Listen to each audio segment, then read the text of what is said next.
Witamy widzów Racjonalisty TV. Dzisiaj mam przyjemność rozmawiać z profesorem Hugo Estrellą z Argentyny, specjalistą od komunikacji społecznej, zarządzania konfliktem, rozwiązywania konfliktów, ale nie będziemy rozmawiać o jego specjalności, tylko o Argentynie, o relacjach państwo-kościół w Argentynie, o sytuacji osób niewierzących. Hugo jest założycielem Center for Inquiry, oddziału w Argentynie Towarzystwa Humanistycznego argentyńskiego i gości w Polsce z okazji Dni Ateizmu. I've introduced you. Of course, oczywiście będziemy mówić po angielsku. Hugo mówi w wielu językach, z których ja znam tylko angielski, więc po polsku nie ma takiej możliwości. I've explained to our viewers. I introduced you and explained that we'll be speaking English, unfortunately. Many our viewers, especially young ones, understand English, so I hope some of them will be able to follow us and learn something about situation in your wonderful, great country. Let me start. I told them roughly what would be the subject of our conversation. And I would like to start, if possible, from a very specific question concerning the issue of abortion. Just last month, a few weeks ago, in March 2019, because our conversation may be listened and viewed in 5 years' time, I read that in one of the northern regions of Argentina, the hospital refused to perform abortion on a girl just 11 years old, who was pregnant due to rape. She was raped, got pregnant. She and her mother wanted abortion, but despite the fact that in Argentina, I read about it, it is legal to have abortion in that kind of case, yes. She was refused. Can you give us some more information and also some more, not only about the case, but about the context? Yeah, sure. These cases of abortion, legally permitted abortion, have been there in our national law, in our national criminal law. Just a second. Yes. Okay, they have been in our national criminal law since 1921. So it's been a long time, and Argentina was one of the first Latin American countries that had legal abortion in 3 particular cases. You have to consider that Latin America is the only region in the whole world where abortion is forbidden in almost every country. It's a very new thing that it's been permitted in the city of Mexico a few years ago, in Uruguay a couple of years ago, and it's been discussed last year. Finally, in Argentina, there's the initiative of making it legal in any case. So, encouraging the rights of women to decide on her own body, and the discussion of the abortion law was stopped for many years. There was a coalition of NGOs promoting the discussion in Parliament of this design of law.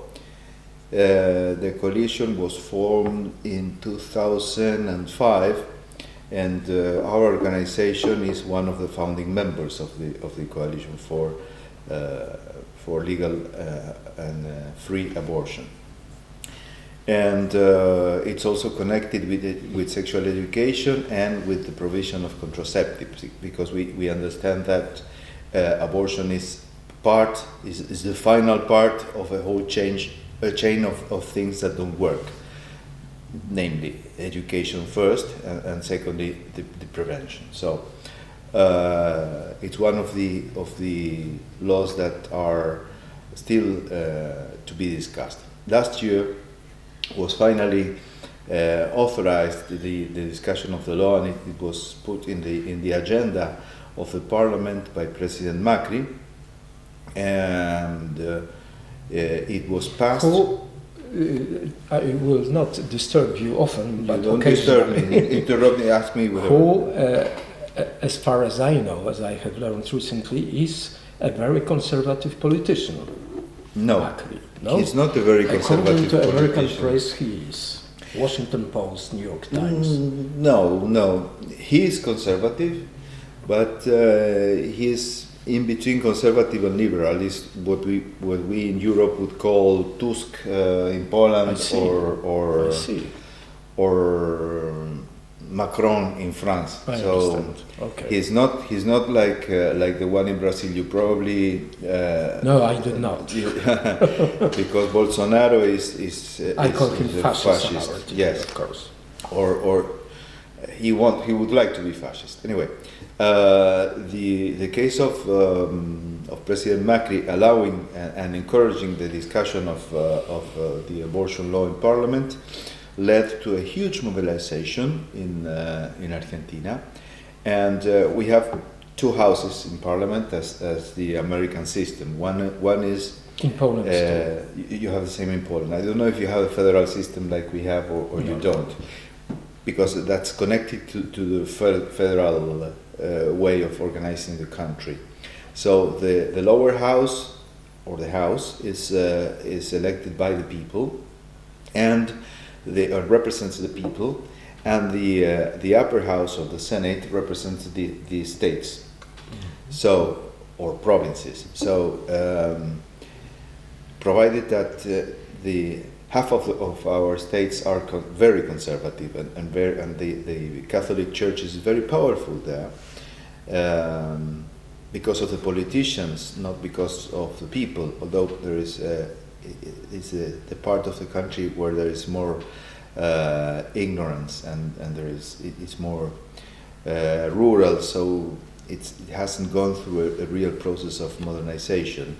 And then the church is powerful, so when it had to, and a law has to be passed in both houses, both chambers, and so it passed in the House of Deputies, but in the Senate it was stopped. It didn't pass.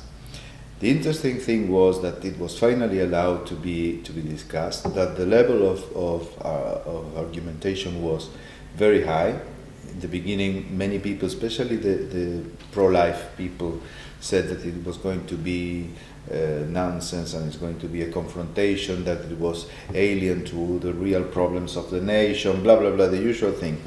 And it wasn't actually the case. It was very much focused and very much articulated by the different movements that support the decriminalization of abortion. But since you are talking at the moment about social aspects of the problem, Yes. let us know, if you know, for example, what's the proportion of people in the whole country, roughly speaking, of course, who support legalizing abortion, and what is the percentage approximately of those who oppose any liberalization in this field? Well, there were polls about it when the law was about to be passed, and something like between 60 and 70% of the population was for the depenalization of abortion. So even though there was a big propaganda and the church did everything possible, the churches actually, not just the Catholic Church, which was the main one, but the other churches and even the conservative Jews, not the Orthodox, the conservative, who once were progressive and now are part of the scheme of power of the different religions lobbying. So despite all the intervention of all these people, still the support for this is very high, especially between women, of course, and younger women. So it's very interesting what's happened. And back to the first question, the origin of the question. There was the problem that, provided that the law allowed the abortion to be performed in these cases where there was a risk of life of the woman, it was an unviable pregnancy, or it was in case of rape or of an incapable person and so on.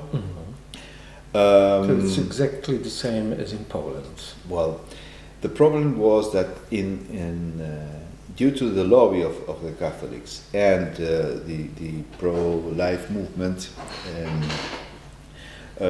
intromission in these cases, every time that there was the case of a person who was in need for such an abortion to be performed, which is completely legal, they started lobbying, they started presenting requests to the judges saying that this should not be allowed because it wasn't a legal situation, blah, blah, blah.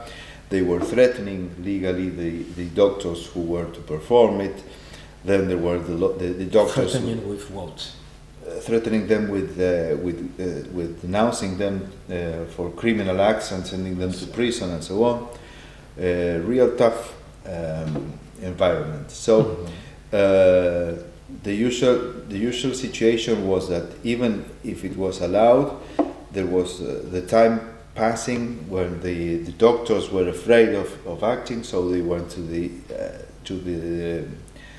judiciary to ask for permission.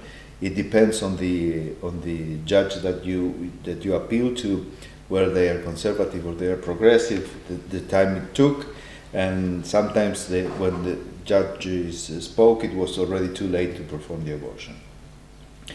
This led to a very particular situation that is one of the problems between the President Macri and the Pope Francis, because we have the doubtful privilege, together with Poland, to be a country that has a pope that is a national of our country and keeps messing with domestic policies. He does. He does every day.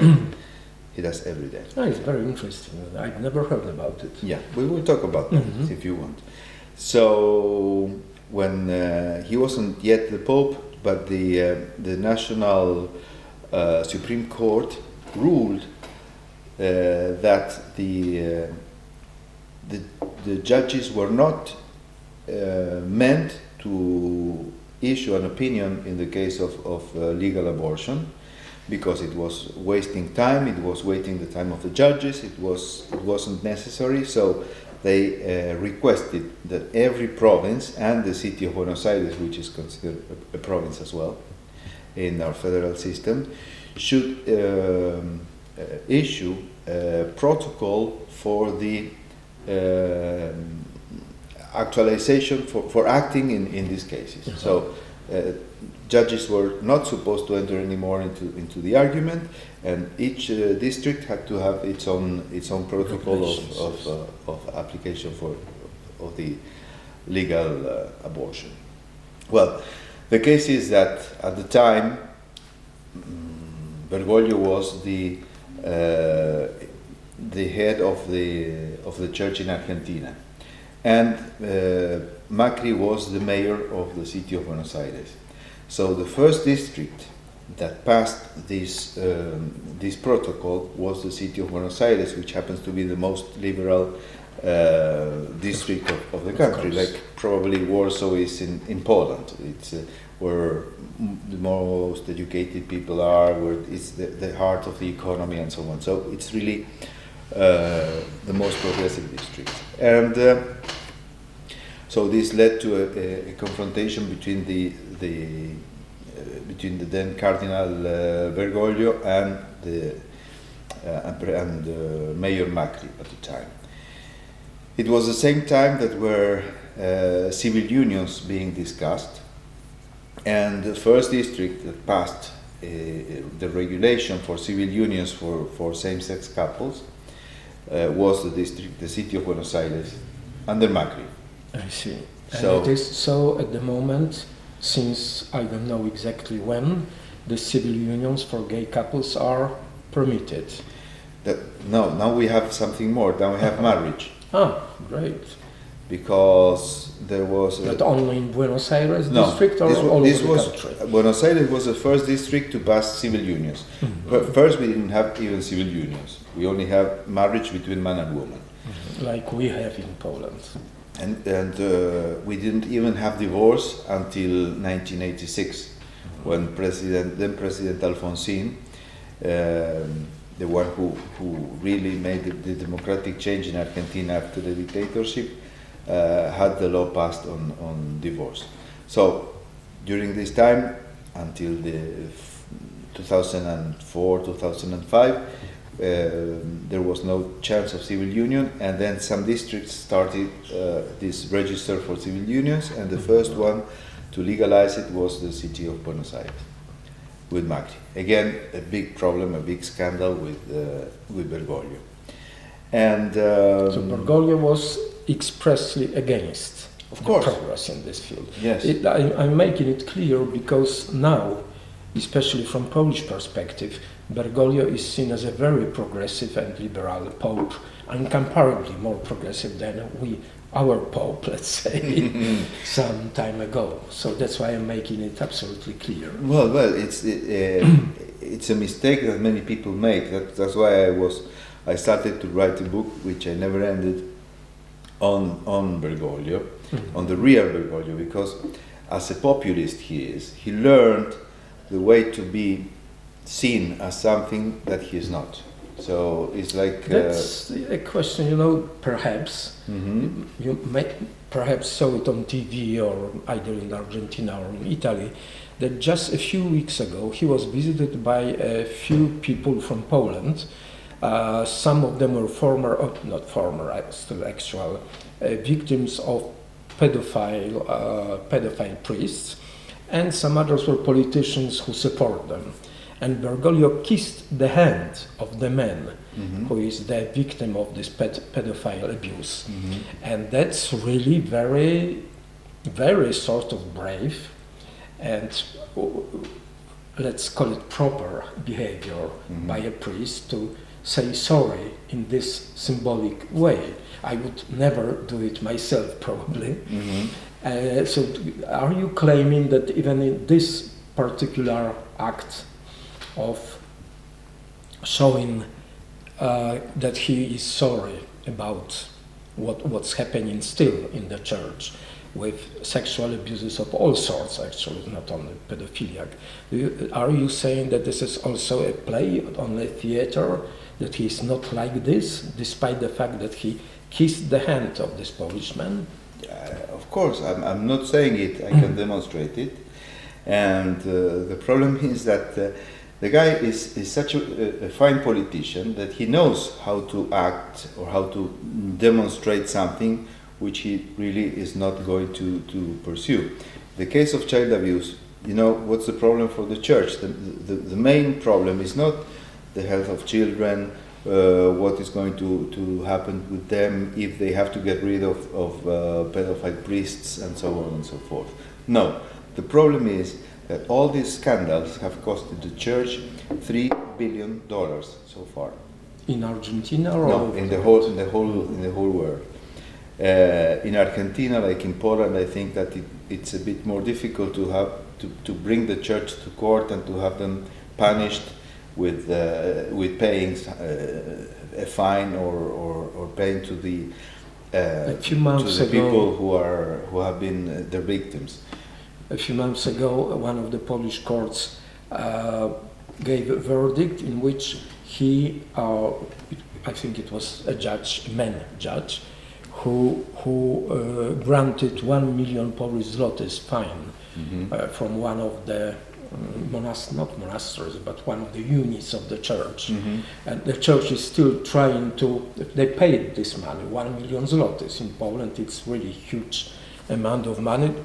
The church paid this money, but now they're trying to regain it. So the case is not fully finished, but we're not going to talk about Poland. Let's go back to Argentina. But it's the same thing, because Argentina, Poland, Italy are Vatican colonies. So what's likely to happen is that if they are condemned to pay a fine or to pay someone some money, then they are going to get the money from the state to pay the person.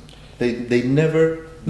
But in Poland it wasn't the case. They never take money from their own pocket. They not even for helping the poor. You know, we pay through the church.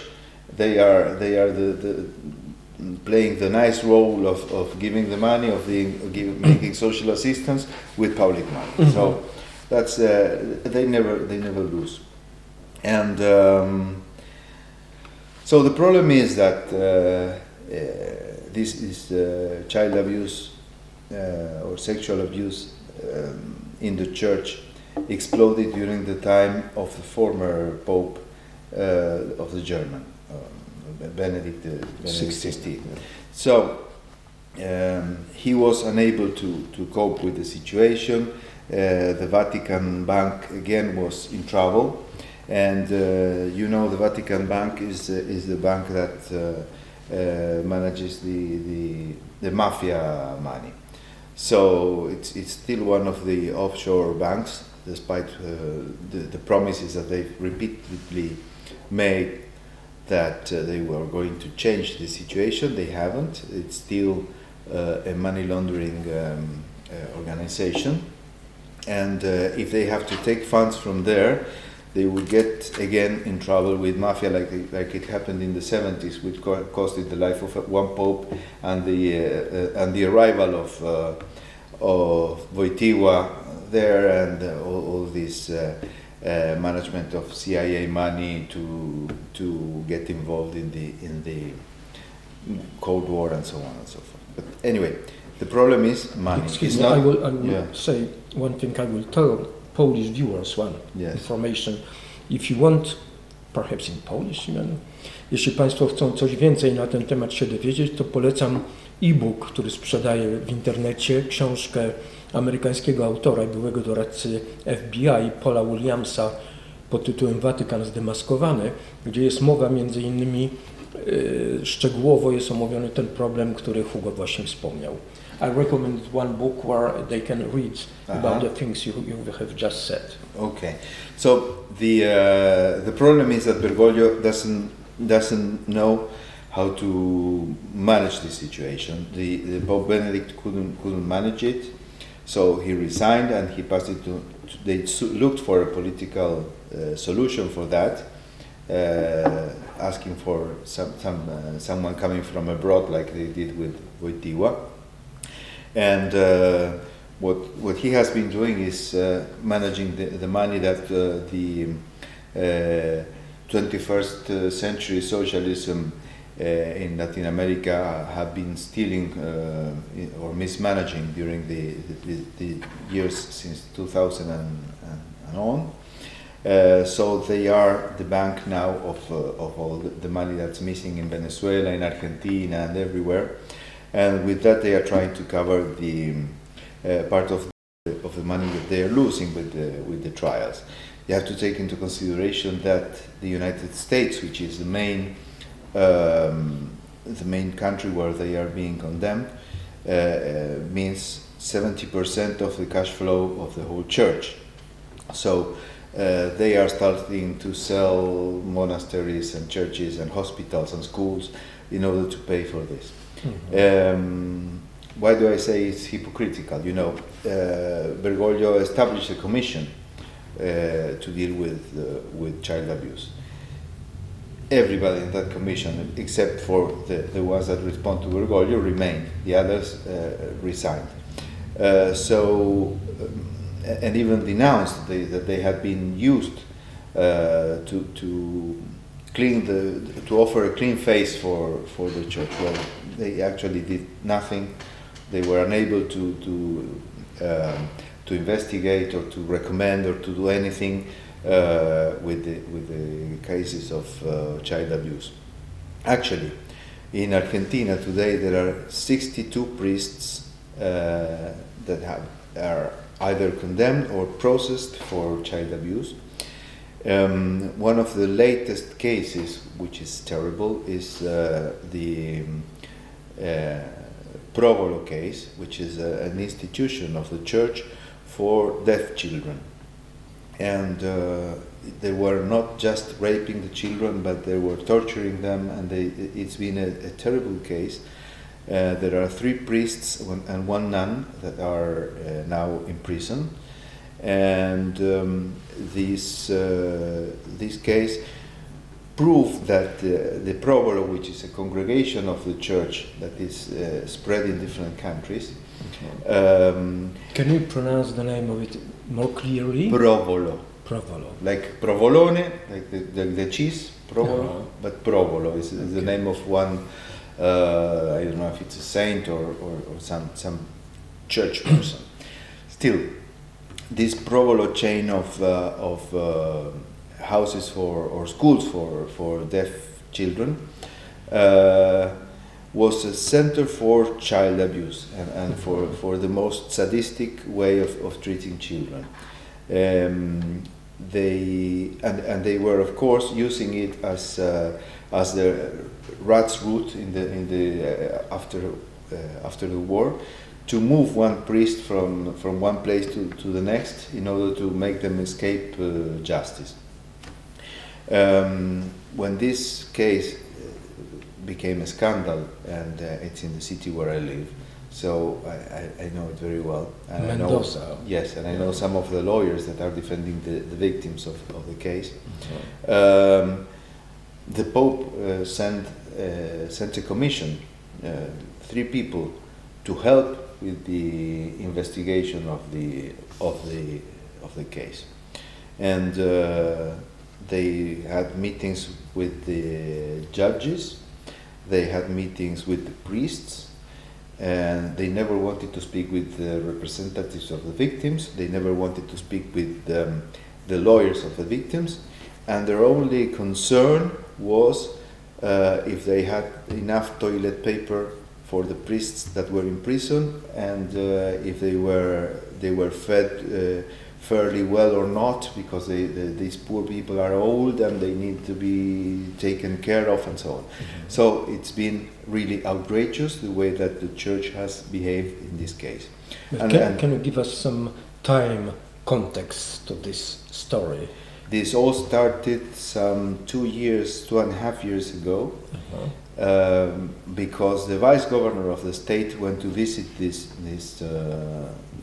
school, which is, of course, funded by the state. It's not, as I said before, they never put their own money there. So she went to visit it. There were voices that something strange was happening there. Some parents came to her and gave her the information of what was happening, and she went to the judiciary and denounced the situation. So, being the vice governor behind this situation, this denounced, then there was an immediate activation of the judiciary, and they discovered terrible things like dungeons and even the nun, which is a Japanese nun. She was on the run for some time, and then they caught her and brought her to jail. So it's been a real terrible and shocking case in the recent time, and the process is still going on. So, be it with the right of women, be it with child abuse, the action of the Pope is just a front to cover, but not to go in depth in confronting the situation. Actually, a couple of there was this meeting at the Vatican where they made some recommendations exactly 2 days before the pronunciation of the Australian court on Cardinal Pell. Cardinal Pell was. Everybody knew that he was under process for this situation, and Pope Francis brought him to Vatican as his Minister of Finance, and has defended him to the last moment when he had to go to court to to explain his situation. They kept him for 2 years in the Vatican, saying that he was too old to face that travel and so on and so forth. The third person after Cardinal Pell in the Vatican scheme for money management, it's a bishop from Argentina, Zanquetta, from the north of Argentina, who's also being prosecuted because of child abuse and covering up child abuse. So it's not true that Bergoglio is doing anything against the people that are committing or covering up child abuse. Last week he came up with a motu proprio, establishing, that's the name, the Vatican name or the legal name for. It means that he himself, as the head of the church, orders something, and the order is that the way to proceed in cases of child abuse, and that is to go immediately to the judges in case of proving that there has been a raping or an abuse, the priest or the church person has to be separated from his duties or her duties and so on. But what it's not said, because when I heard it I said, oh, this is real change. What it's not said by the press, who's always so nice to the Pope, is that the courts that he mentions in his motu proprio are the church courts. Yeah, that's what I suspected. Yeah. Exactly. So it's a way of keeping everything, all the dirt inside the church, because they don't want to have to face new trials and have to pay. But asking about Argentina. Yes. Comparing Argentina to Poland, I'm asking a question in this strange way, because in Poland it is according to general law, not church law, that anyone, either priest or whoever, if he or she knows about the case of any criminal act, serious criminal act, is obliged or obligated by law to inform the police or the prosecutor. Mm-hmm. So even without church cooperation, every priest or nun or whoever must do it or should do it. Yes. Or otherwise, such a person who does not inform about the committed crime faces trial, of course, or at least prosecution. For covering up the... Yes. So yes. is it the case in Argentina too? Yes, in the case of some institution involved. For instance, if there is a school, a normal school, where some child comes from the house with signs of having been abused, it's the obligation of the teacher and the principal of the school to call the police and to ask for this situation to be investigated, even confronted with the doubt. I see. Okay, so now we've learned something about Bergoglio. It's a bit, I would say, confusing to me whether we should inform Polish public about the truth about this Pope, because in Poland he's been seen recently by a liberal progressive press as someone Polish bishops should take example, because he kissed this hand of this victim and so on, so he's given as an example. Now when Polish bishops, who obviously watch our television, will learn that actually, deep in his heart, Bergoglio is not different, they will feel probably even less pressed to deal with that kind of cases properly. You remember, sorry to interrupt you, do you remember the film The Great Dictator? With Chaplin.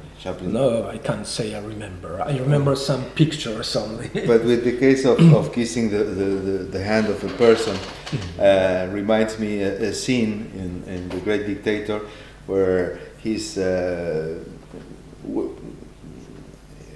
I mean, Hitler is there with the masses and kissing children and so on, and they hand him a child, and he holds the child and then gives it back to the mother and keeps the hand like this, and someone comes and cleans it up because he doesn't. So it's more or less the case with Bergoglio. Don't trust him. He's real a hypocritical populist who knows how to use these signs to say half-truths that are not real truths, like when he said, "Who am I to judge a gay?" And then many people thought that the church was changing its approach to gay people, and that was not the case. Or where he said that they had to care for the situation of women and change the situation of women in the church, and no such thing has happened. Could you now, let's, for example, forget Bergoglio, unless it turns out that we won't be able to forget about him. I remember that perhaps 20 years ago or 15 years ago, I met your mother, actually, even before I met you. And I learned either from her or from you a little later that she was one of the first persons, or maybe the first person, who organized a group apostasy in Argentina. I even remember, I got probably from you pictures of a group of people demonstrating for the right to abandon the church.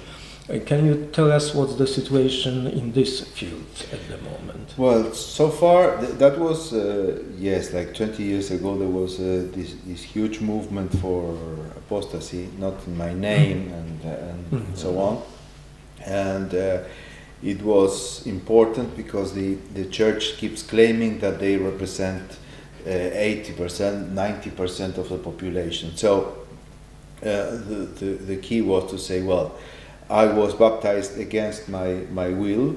I have never lived according to the church's teachings or to the church authority. I don't want to live. I don't want to be part of this organization. Actually, I think it's Article 19 of the Convention on the international law on civil and civil rights, civil and political rights, and it says that nobody is to be forced to belong to an organization. Like it happened here when you were supposed to be a member of the Communist Party to be employed, or in Argentina you had to be a member of the Peronista Party. Yes, to have it. So the same goes for the church. You are not supposed to be obliged to belong to the church, and it was a growing thing that many people use the protocol that they put together in order to ask the church to cancel you from the registers and give you back your independence. So it was a good move, and it's been replicated in different countries. Still in Italy, for instance, there are many people who quit the church. In Poland, there are still many people who try to do it, but the laws here are very complicated. In practice, almost everything depends on individual priest. In the church, you were baptized many years ago, whether he supports your request or not. And despite the fact that our constitution guarantees that you cannot be forced to be a member of the church, they often either refuse or make so many difficulties that it's practically impossible.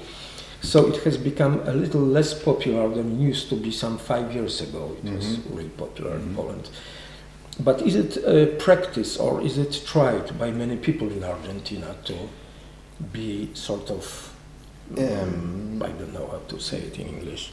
Yes, I think that it's decreased the register. Now. Yes, now it was very, very popular at the time, and now it's changed to, it became a movement for the separation of church and state, with the orange color as the color for struggling for the separation of church and state. So the aim is still the same, but it changed the way of presenting it. Mm-hmm. And yes, there are many people who are still quitting, and the problem has always been that the church refuses to give you back your independence, because it's a matter of prestige for them if you are cancelled from the registers. But well, in the case of my mother, if I have 1 minute to explain it to you, there was this fascist government when she was small. My grandmother was Jewish and my grandfather was from a Catholic family. They fell in love and they got married and they met my mother, and they never married through church or anything. But then there was this fascist government that entered in the mid-40s with Perón, which was the beginning of Perón, the persecution of Jews and so on. It was a very tough time. It was still during the war, and so they were imposing religious education at schools, which was secular since 1884 in Argentina. And there was all this imposition of clericalism in everyday life. My grandparents divorced eventually, and my grandmother wanted to keep my mother, of course, and my grandfather didn't care much about the situation, but when trying to make to complicate the divorce trial, there was a very Catholic judge, and he asked my grandmother he told my grandmother that if she wanted to keep my mother, who was 9 or 10 years old at the time, she had to baptize her, else they would take her from her and give her to the father, because he was Catholic. So it was a double, how to say, imposition on the person. First, imposing a religion, and secondly, in such a way that was like threatening with taking her away from her mother. So that's something that it's outrageous. Yes, sure. After these few detailed problems you've described to us, can you say again, generally, not again, but generally, is the situation in this field improving or the other way round? Because in Poland, for example, the situation is improving, and the opposite of improving is what? Worsening, for example. At the same time, at social level, I think the situation is improving very fast. And just to give you one example, the Pew Research Center found that Poland is the country where secularization is fastest in the world. And for example, only 16% of young people before 25 say that religion is important to them, and I think about 50% just doesn't care at all. They would probably say, perhaps I am a bit Catholic or something, but they do not care. So only 16% say it's important, but at the same time, at political level, because of this neo-fascist Catholic government, the situation has worsened in politics. Although actual political legal changes were not introduced, they tried to delegalize, to outlaw abortion totally. I was there at the march of the Hooks. You were? Yes. I see. So they didn't manage, and probably they will not manage because of the social process, which is perceivable. There are very many polls showing that secularization is still progressing in Poland. So what's the situation from this perspective in Argentina? Well, in a sense it's worse, because we have a political disease which is like syphilis. It stays there latent, and it harms the body for years. We have this populist party that has been the same that imposed religious education, and in the 40s, the Peronista party, a party to which Bergoglio belongs. He is actually a member of the political party still? Well, he never resigned, so we assume that he's still a member, because he keeps all the corrupt people that were part of the last Peronista government, when they are imprisoned because they stole lots of money and they killed people, and there were so many dirty things that happened during the last well, it's been 27 years, but especially the last 12, the most recent ones, with the governments of the Kirchner couple. Every time a Peronista is sent to jail, immediately gets a rosary from Francis in order to keep them in good emotional state. Yes, of course, and under the protection of the church, to show that he is, and he's every day involved in politics in Argentina, and supporting groups that are cutting the streets, creating cutting the streets. You mean? Yes, they cut the streets and they demonstrate there, and circulating in Buenos Aires is a mess. It doesn't have to do with the right to express yourself, but it became a professionalized way of protest. These people are supported economically by the church and by other groups, and they are every day the name of the guy who claims to be the representative of the Pope. He comes almost every month to Rome to speak with the Pope. Is Mr. Grabois, and they are every day active in this political thing. Do people leave church? The problem is that these populists have no real attachment to anything but the power. So they keep changing this course. You have the same party that one day is absolutely conservative and pro-church, the next day is liberal, the next day is neoliberal, then they are nationalistic again. So it's a real mess. And despite the fact that they have always been the party of the church, connected with the church and the military in the times of the worst military fascist rules, they have moved now into supporting part of the women's movement and so on. So it's like tomorrow there is another president from PiS that is not Kaczynski, but name him Kowalski, and Kowalski has a problem with the church, and then breaks with the church and says, well, now we are pro-abortion, we are pro-divorce. And it's the very same people that one day are with one thing and the next day are with the opposite. So in the case of Argentina, I would say it's worse, because at the national level, where they are opposition, they have groups that support progressive laws, like the case of abortion.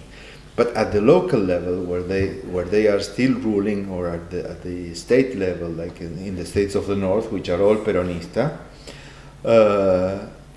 you have these cases like when we started, when a girl that's 11 years old and they are not performing abortion on her, because despite it's absolutely legal, because the state is against it. So in practice, they are as conservative as always. In this course, when they are opposition, they are progressive. So it's a very tricky situation, and is misguiding many people. Yeah. Let me, before we end, because quite soon we should end our conversation, ask a question about the situation with the relations between majority of the society and Muslim minority.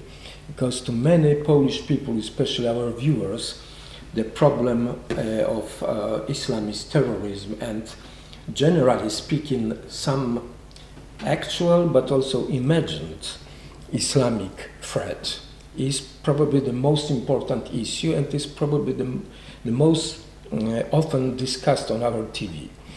I'm not saying there is no threat, but in Poland we really have no problem with Muslim terrorists. We hardly have any, except some Polish Muslim people from the east of Poland, very small group and not dangerous at all, until now at least.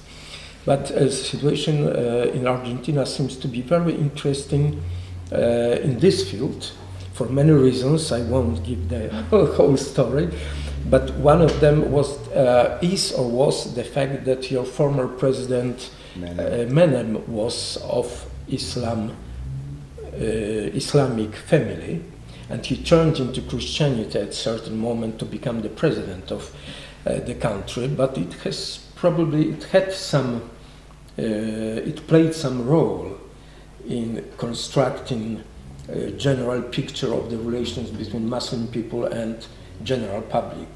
Well, later you had some terrorist attack in the 90s. We have two, against Israeli embassy, yes? And against the Jewish Community Center. Yeah, Jewish Community which Center. is even worse because it was a national organization, not something international like an embassy.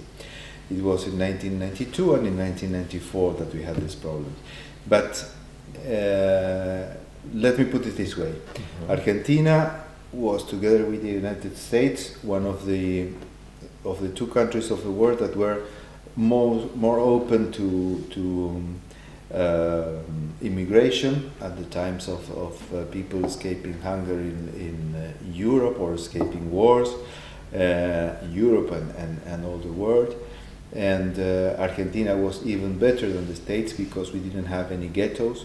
We had a total integration of people coming from abroad. Basically, because we were a country that established public education and secular education for all and compulsory. So the school, which was secular and which was, as I said, for all, was the melting pot for the children of the immigrants. And there was always total freedom for religion and for religious practice. And so the Islamics were a small minority, but still present and peaceful and in total integration with the rest of society. They were never considered. There was never a religious problem inside Argentina.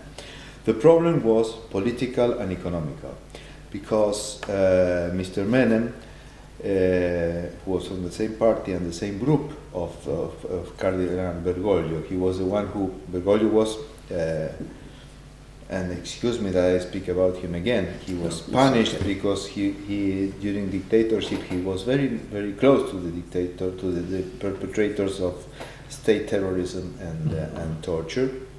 When these people were tried by President Alfonsín, he forgot everything. He couldn't name anything. He couldn't say anything. So the Jesuits that were very progressive punished him and sent him to somewhere far from Buenos Aires.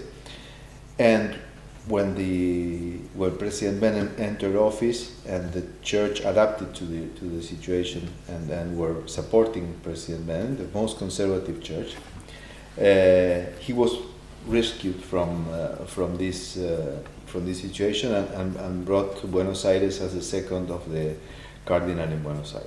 So President Menem entered office, supported. It was 1989? 1989, exactly.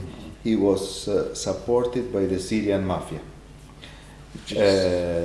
Syrian mafia he promised, because but it was not known to the public. It was later known. Yes? Yes. His family, especially the family of his wife, were from Syria, and they were connected with the government, of course, of Assad, and with the mafia that runs the drugs in the Bekaa Valley. So he promised them, in order to get money for his campaign and for supporting his campaign, first inside the Peronista party and then as president, to open up an offshore zone for banks where they could launder money from the Syrian mafia. So was this that the first appointed head of the Argentine customs was a Syrian colonel who didn't even speak Spanish. And there were also people connected with the family of his wife that were famous arms dealers. So at some point he was at odds economically, and there was an agreement with Mr. Bush, so he changed the focus. He divorced from his wife, and he moved away from the government, all these people that were with him from Syria, and embraced the U.S. of Mr. Bush father. So as a vengeance for this situation, they brought the terrorist attacks to the center to the heart of Buenos Aires, first bombing the embassy of Israel, and second with the Jewish Community Center. One, there are suspicions and there are proofs that it was the Syrian agents, and the second, the Iranian. And so the reasons or the causes or the whole context of those terrorist attacks is completely different from the current terrorism, I would say. Nothing to do with this. It's just money and mafia, and of course it's disguised as religious terrorism. There was Hezbollah behind the bombing of the Jewish Community Center, but what kind of war object is a Jewish Community Center in Buenos Aires, far from thousands of kilometers from Syria and from Iran? No. It had to do with the particular situation of this Menem approach to mafia money. They even killed his son. It said that his son was died in a helicopter accident. Menem's son died in a helicopter accident, and his wife has always affirmed that this was the mafia that killed him. So there was a real problem. And what's the situation now? What's the way general society looks at, as it is called in Europe, not only in Poland, Islamic terrorist threat? There is not such concern in general society at all. You have to consider that our immigration is not coming from the Middle East, because it should be very far from us, or the bigger Middle East, as they call it, Afghanistan and so on. They don't come to Argentina. Our migration comes from the rest of Latin America. The last few years mainly from Venezuela. People that are escaping starvation and so on are coming to Argentina. It's the third biggest immigration wave we've had.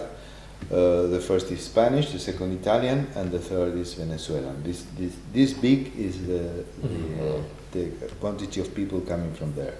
But there is The real threat is that these regimes that claim to be socialist, following Chavez and Maduro, are directly connected to Iran.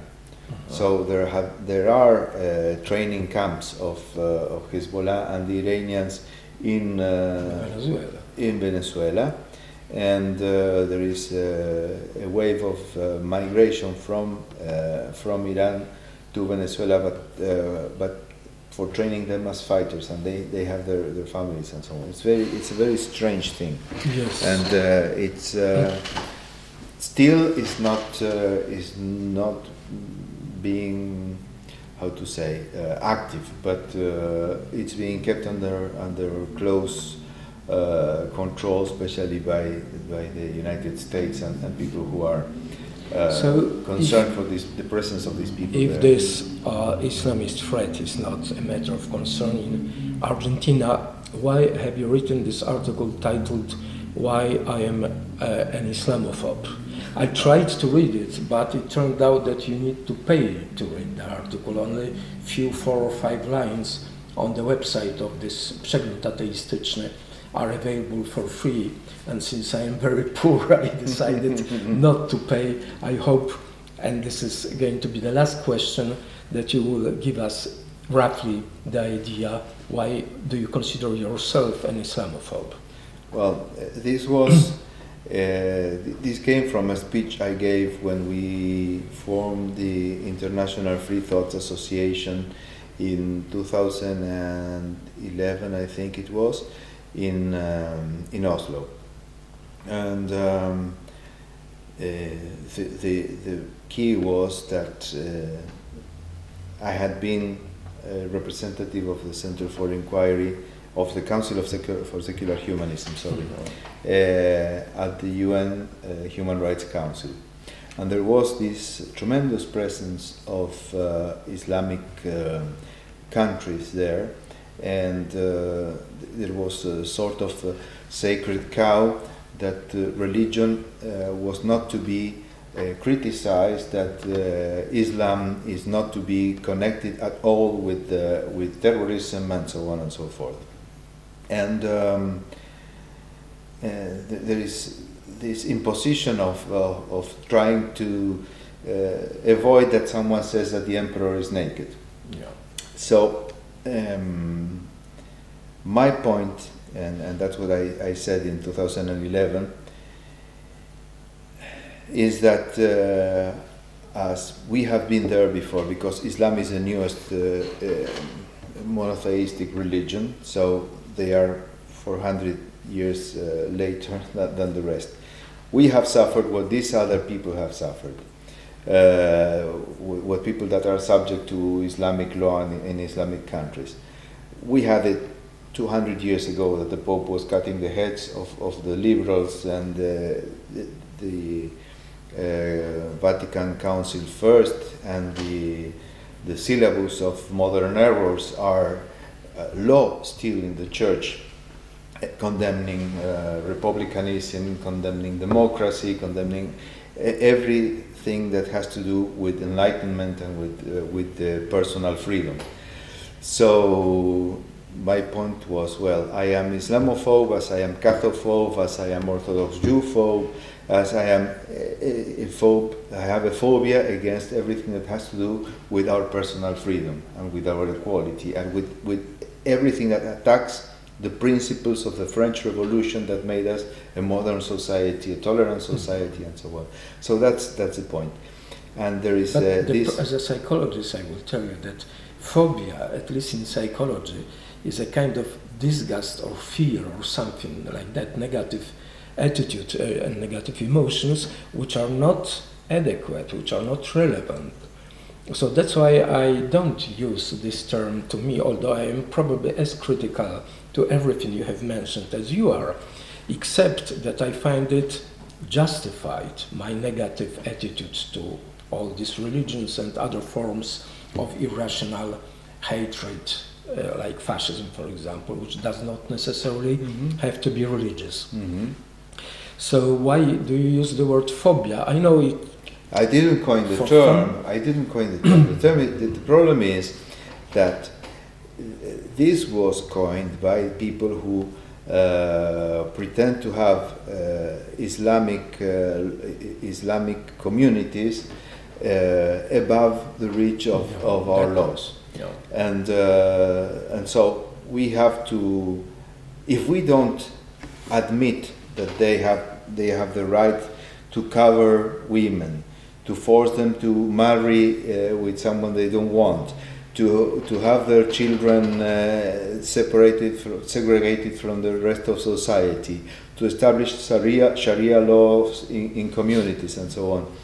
If you criticize that, they call you an Islamophobe. Yes. And they want to make an equivalency between this term and anti-Semitism, which is absolutely different, because anti-Semitism and also homophobia. They try to put you into this sort of unit of being a phobic, unjustified hate speaker and not only speaker. Exactly. So if you don't condone the fascism that is there in those societies, then you are a fascist.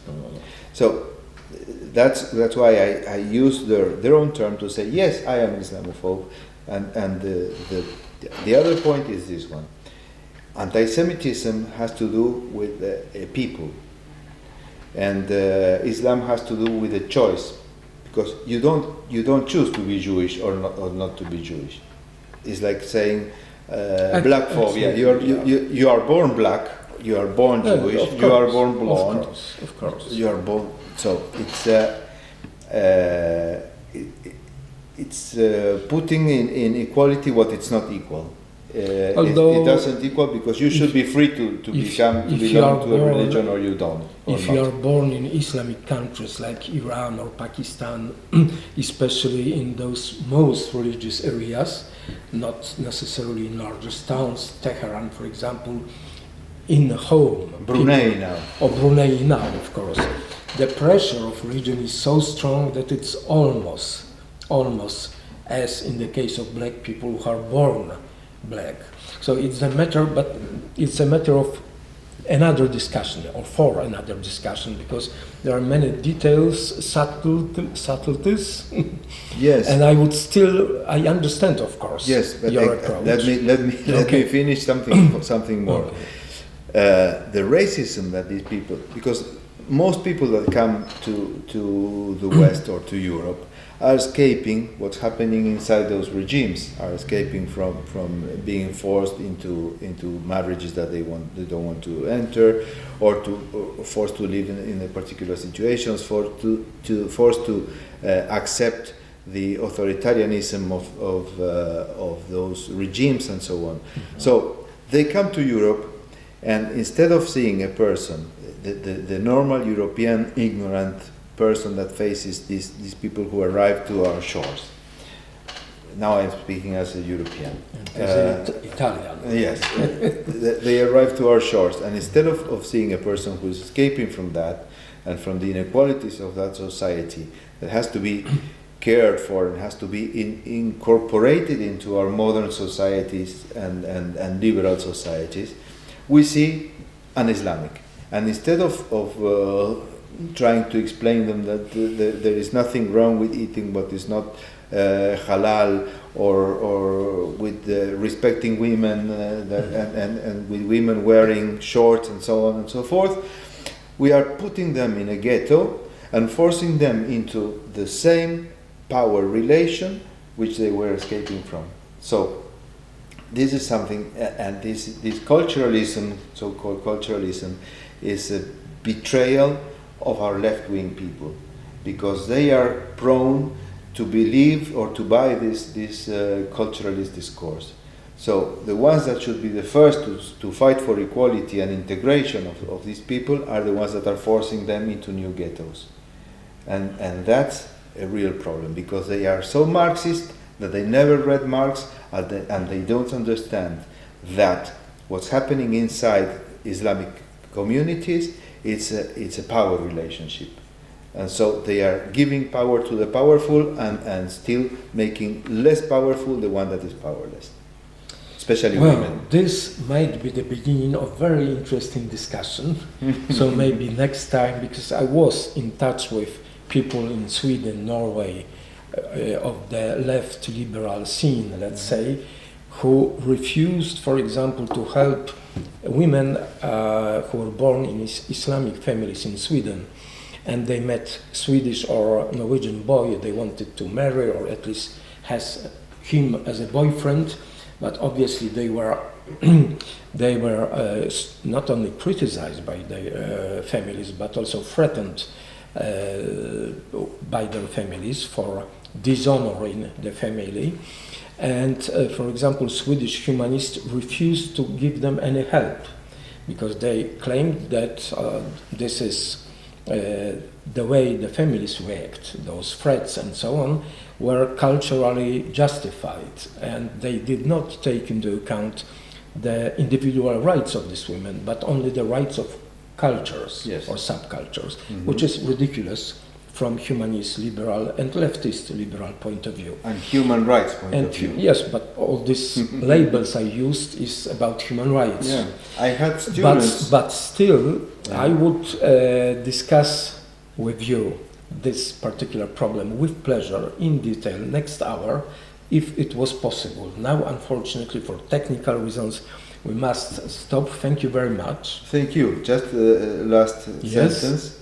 I've had students of mine in Italy, people who are 23, 24 years old, women, progressive, who defend female genital mutilation because they say that it's the only way that women can be part of the community and it's their right to be part of the community. Something worse than that I have never heard before. Yeah, I agree.